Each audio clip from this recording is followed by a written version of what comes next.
오늘 아침은 창세기 39장에서 41장까지의 말씀을 영혼의 양식으로 먹고 마시며 기도로 하나님 아버지와 교제하시는 경건 생활을 하십니다. 오늘 창세기 말씀의 핵심 내용은 요셉의 인생에 대한 이야기인데요. 요셉은 아브라함과 이삭과 야곱에게 나타나셨던 하나님을 자기 하나님으로 알고 섬기게 되는데 우리는 요셉의 믿음의 삶에만 초점을 맞추면 안 되고요. 창세기 12장에서 시작된 하나님의 나라가 어떻게 이루어지는지를 주목해야 하며 하나님의 나라가 이루어져가는 과정에 한 사람의 인생이 어떻게 쓰임받고 있는지를 확인하면서 성경을 읽고 묵상하시기를 축복합니다. 창세기에서부터 말라기까지 구약성경 39권을 역사서, 시가서, 예언서의 관점으로 묵상을 하게 되는데 역사서의 첫 번째 성경인 창세기의 말씀을 묵상하고 있는 중입니다. 좌측에 보면 애굽의 지도가 보이시죠. 오른쪽 예루살렘, 헤브론 이 지역에 머물고 있었던 이제 요셉이 형들에 의해서 애굽에 팔려가서 요셉이 애굽에서 생활하는 내용을 중심으로 하고 있습니다. 이제 본문으로 가시죠. 첫 번째 창세기 39장 1절에서 23절 말씀의 내용은 형들에 의해 애굽에 팔려온 요셉은 비록 감옥에 갇히는 고난의 여정에서도 신약 성경의 사도 바울처럼 하나님의 사람 요셉과 함께 하시는 임마누엘의 하나님을 경험하는 내용입니다. 창세기 39장 1절 말씀, 한편 요셉은 이집트로 끌려갔습니다. 보디발이 요셉을 그곳으로 끌고 간 이스마엘 사람들로부터 요셉을 샀습니다. 보디발은 이집트 사람이며 바로의 신하인 경호대장이었습니다. 여호와께서 요셉과 함께 하심으로 요셉은 형통하게 됐습니다. 요셉은 이집트 사람인 주인의 집에 머물렀습니다. 요셉의 주인은 여호와께서 그와 함께 하시고 그가 하는 일마다 여호와께서 잘 되게 해 주시는 것을 보았습니다. 요셉은 주인의 눈에 들어 가까이서 그를 섬기게 됐습니다. 보디발은 그에게 집안일을 맡기고 자기가 가진 것을 다 관리하게 했습니다. 그가 요셉에게 자기 집안일과 자기가 가진 것을 다 맡긴 때부터 여호와께서 요셉 때문에 그 이집트 사람의 집에 복을 내리셨습니다. 여호와의 복이 집안에 있는 것에나 들에 있는 것에나 보디발이 가진 모든 것에 내렸습니다. 그래서 그는 모든 것을 요셉에게 맡겨두고 자기가 먹을 것 외에는 아무것도 신경 쓰지 않았습니다. 요셉은 외모가 아름답고 얼굴이 잘생긴 사람이었습니다. 얼마 후에 주인의 아내가 요셉에게 눈짓을 하며 말했습니다. 나와 같이 자자. 요셉은 거절하면서 자기 주인의 아내에게 말했습니다. 보십시오. 주인께서는 집안에 있는 것들에 대해 제게 전혀 간섭하지 않으시고 자신이 가진 모든 것을 제게 맡기셨습니다. 이 집에서 저보다 큰 사람이 없습니다. 내 주인께서 제게 허락하지 않으신 것이라고는 마님밖에 없는데 그것은 마님은 주인의 아내이기 때문입니다. 그런데 제가 어떻게 그렇게 악한 짓을 저질러 하나님께 죄를 짓겠습니까? 그녀가 날이면 날마다 요셉에게 끈질기게 요구했지만 요셉은 그녀와 함께 자기를 거절했을 뿐만 아니라 함께 있으려고도 하지 않았습니다. 그러던 어느 날 그가 일을 하러 집 안으로 들어갔는데 마침 집안에 그 집 하인들이 아무도 없었습니다. 주인의 아내가 요셉의 옷자락을 붙잡고 말했습니다. 나와 같이 자자. 그러나 요셉은 뿌리치며 옷을 그녀의 손에 버려둔 채 집 밖으로 도망쳤습니다. 그녀는 요셉이 겉옷을 자기 손에 버려둔 채 집 밖으로 도망친 것을 보고 집에서 일하는 하인들을 불러 말했습니다. 보라, 주인께서 우리를 웃음거리로 만들려고 이 히브리 사람을 데려왔나 보구나. 이 사람이 내게로 와서 나를 덮치려고 해서 내가 큰 소리를 질렀다. 내가 목소리를 높여 고함치니까 그가 옷을 내 옆에 버려둔 채 집 밖으로 도망쳤다. 그녀는 주인이 집에 돌아올 때까지 그 옷을 곁에 두고 있다가 그에게 이 일들에 대해서 말했습니다. 당신이 우리에게 데려온 저 히브리 종이 저를 희롱하려. 그런데 제가 고함치는 소리를 듣자 자기 옷을 나한테 버려두고 집 밖으로 도망쳤습니다. 그의 아내가 당신의 종이 내게 이런 짓을 했습니다. 라고 말하는 것을 듣자 주인은 크게 분노했습니다. 요셉의 주인은 요셉을 데려다가 왕의 죄수를 가두는 감옥에 집어넣었습니다. 요셉은 감옥에 갇혔습니다. 그러나 여호와께서 요셉과 함께 하셨고 그에게 자비를 베푸셔서 요셉을 간수의 마음에 들게 하셨습니다. 간수는 요셉에게 감옥에 있는 모든 사람들과 거기에서 이루어지는 모든 일들을 다 맡겼습니다. 간수는 요셉이 맡은 모든 것에 대해 조금도 간섭하지 않았습니다. 이는 여호와께서 요셉과 함께 하셔서 그가 하는 일마다 형통하게 하셨기 때문입니다. 두 번째 창세기 40장 1절에서 23절 말씀의 내용은 억울하게 누명을 쓰고 감옥에 갇혀 고난을 겪고 있는 요셉과 하나님이 함께 하시고 하나님의 섭리하시는 은혜로 관원장들의 꿈을 해석하는 내용입니다. 창세기 40장 1절 말씀. 얼마 후 이집트 왕의 술 맡은 관원장과 빵 굽는 관원장이 그 주인인 이집트 왕에게 잘못을 저질렀습니다. 바로는 그의 두 신하 곧 술 맡은 관원장과 빵 굽는 관원장에게 진노했습니다. 바로는 그들을 경호대장의 집에 있는 감옥에 가두었는데 그곳은 요셉이 갇혀있는 감옥이었습니다. 경호대장은 요셉에게 명령해서 두 신하를 시중들게 했습니다. 그들이 얼마 동안 감옥에 갇혀 있었습니다. 감옥에 갇혀있는 이 두 사람 곧 이집트 왕의 술 맡은 관원장과 빵 굽는 관원장이 꿈을 꾸게 됐습니다. 각자 같은 날 밤에 꿈을 꾸었는데 그 내용이 서로 달랐습니다. 다음날 아침 요셉이 그들에게 왔을 때 그들이 침울에 있는 것을 발견했습니다. 요셉은 자기 주인의 집에 함께 갇혀있는 바로의 신하들에게 물었습니다. 오늘은 두 분의 얼굴빛이 왜 그리 안 좋으십니까? 그들이 대답했습니다. 우리가 꿈을 꾸었는데 꿈을 풀이해 줄 사람이 없구나. 요셉이 그들에게 말했습니다. 꿈을 풀이하는 것은 하나님께 달린 일이 아니겠습니까? 꿈꾸신 것을 제게 말씀해 보십시오. 술 맡은 관원장이 요셉에게 자기가 꾼 꿈 이야기를 했습니다. 꿈속에서 내 앞에 포도나무가 하나 있는 것을 보았네. 그 나무에 가지가 새 달렸는데 싹이 돋고 곳곳이 피더니 금세 포도송이가 열리는 것이었네.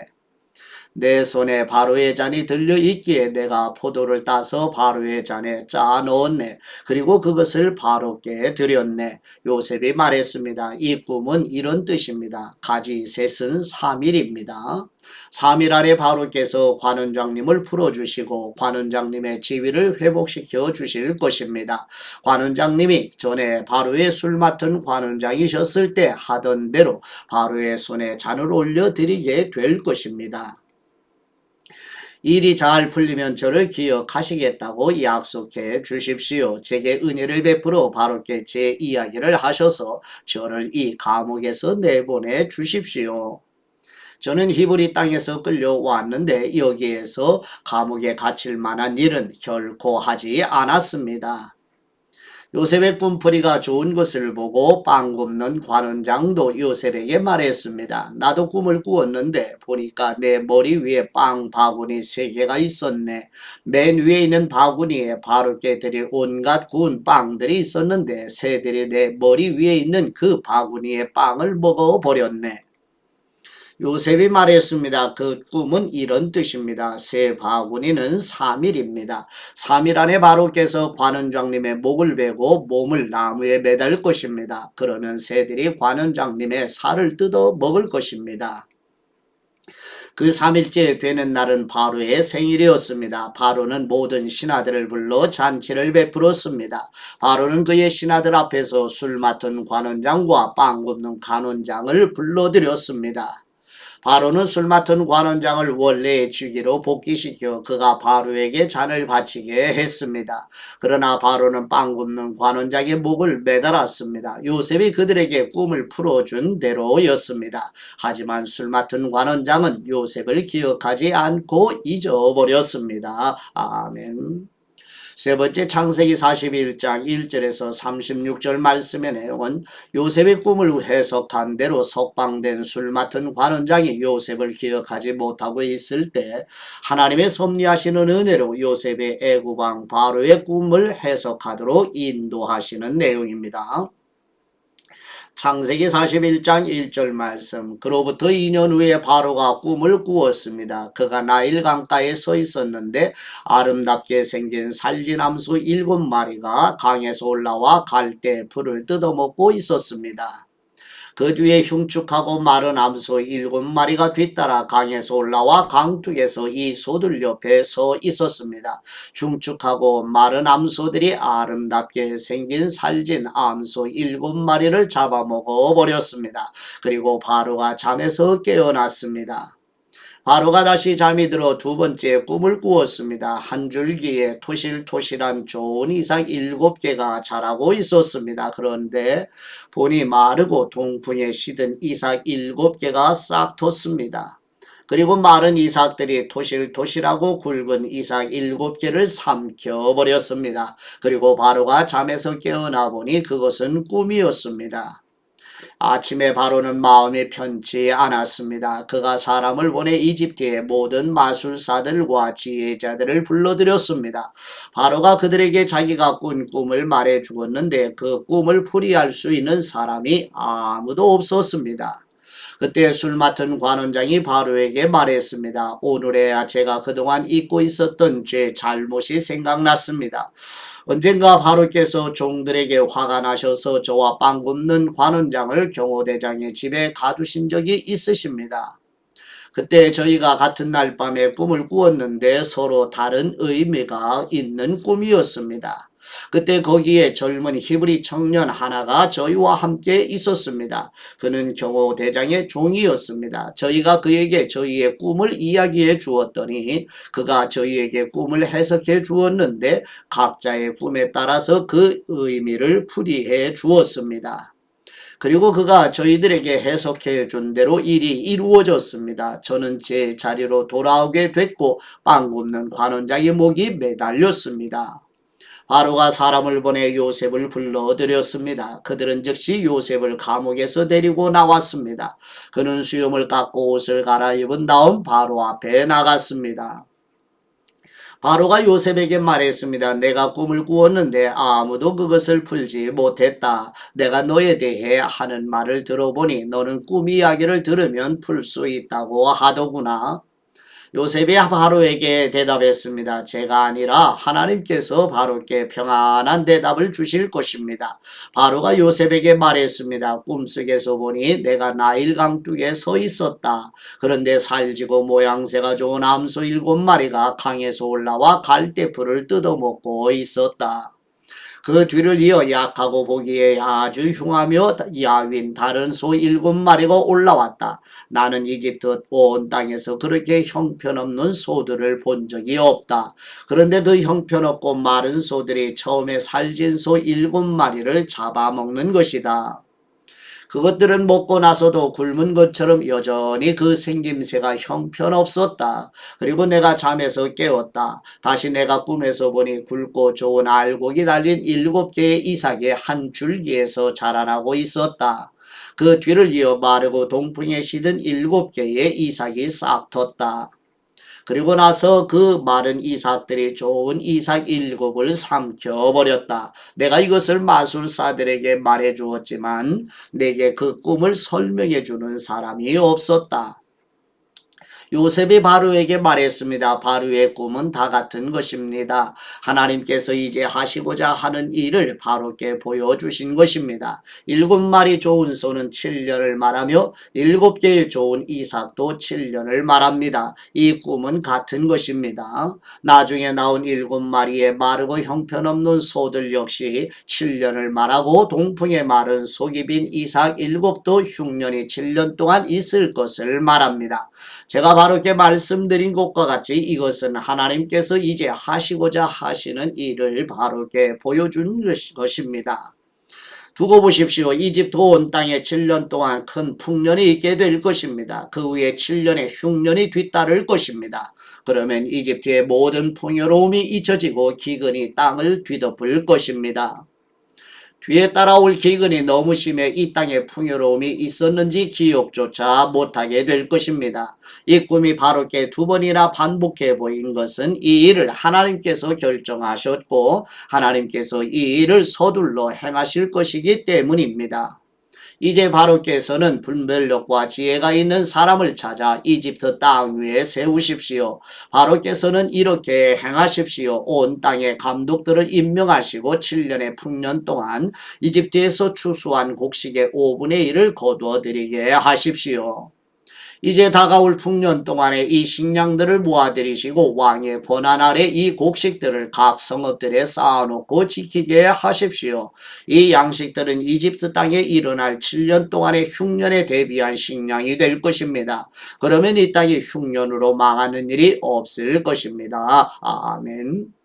네 번째 창세기 41장 37절에서 57절 말씀의 내용은 요셉의 애굽왕 바로의 꿈을 해석하도록 인도하신 하나님의 섭리하시는 은혜는 요셉을 애굽의 총리가 되도록 섭리하셔서 아버지 야곱과 자신을 애굽에 팔아넘긴 형들까지 만나도록 섭리하시게 됩니다. 창세기 41장 37절 말씀. 이 제안이 바로 그의 모든 신하들에게 좋게 여겨서졌습니다. 바로가 자기 신하들에게 말했습니다. 우리가 이 사람처럼 하나님의 영이 있는 사람을 찾을 수가 있겠느냐? 바로가 요셉에게 말했습니다. 하나님께서 내게 이 모든 것을 알려주셨으니 너만큼 분별력과 지혜가 있는 사람이 없을 것이다. 너는 내 집을 다스리도록 하여라. 내 모든 백성이 내 명령에 순종할 것이다. 내가 너보다 높은 것은 이 왕의 자리뿐이다.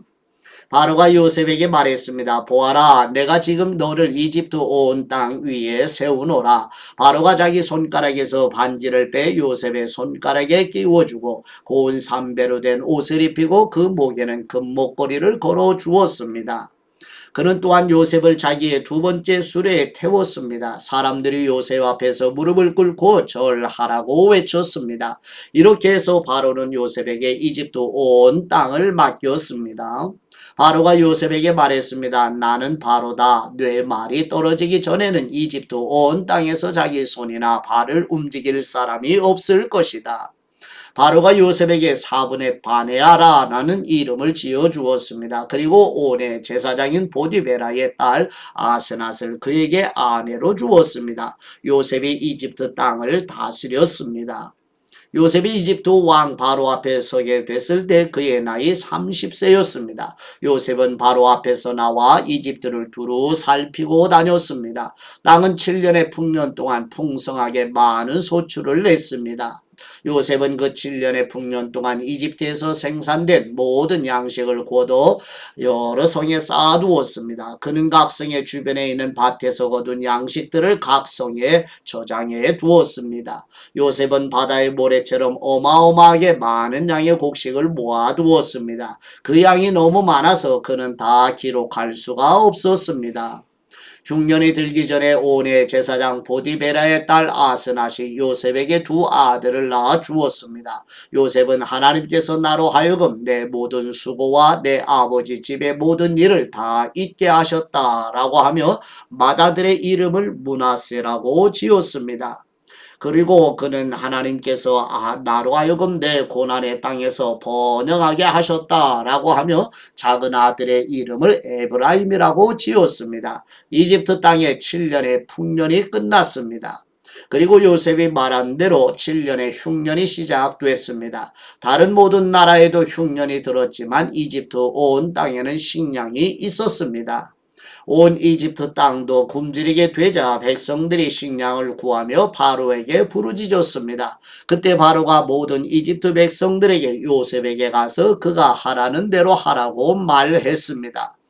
흉년이 온 땅에 닥치자 요셉은 창고를 열어 이집트 백성들에게 곡식을 팔았습니다. 이집트 땅의 기근이 아주 심했습니다. 온 땅에 기근이 심했기 때문에 온 세상 사람들이 곡식을 사러 이집트에 있는 요셉에게로 왔습니다. 아멘. 아버지께 받은 말씀으로 아버지께 감사기도 드리십니다. 창세전에 계획하신 구속을 이루어 가시는 우리 하나님 아버지, 창세전에 계획하시고 창세기 3장 15절 말씀에서 계시해 주시며 아브라함과 이삭과 야곱과 요셉의 인생 여정을 통하여 점진적으로 구속을 이루어 가시는 아버지의 섭리하시는 은혜를 더욱 선명하게 경험하도록 성령님으로 충만하게 하옵소서. 섭리하시는 은혜를 멈추지 않으시는 우리 주 예수 그리스도의 이름으로 기도드립니다. 아멘.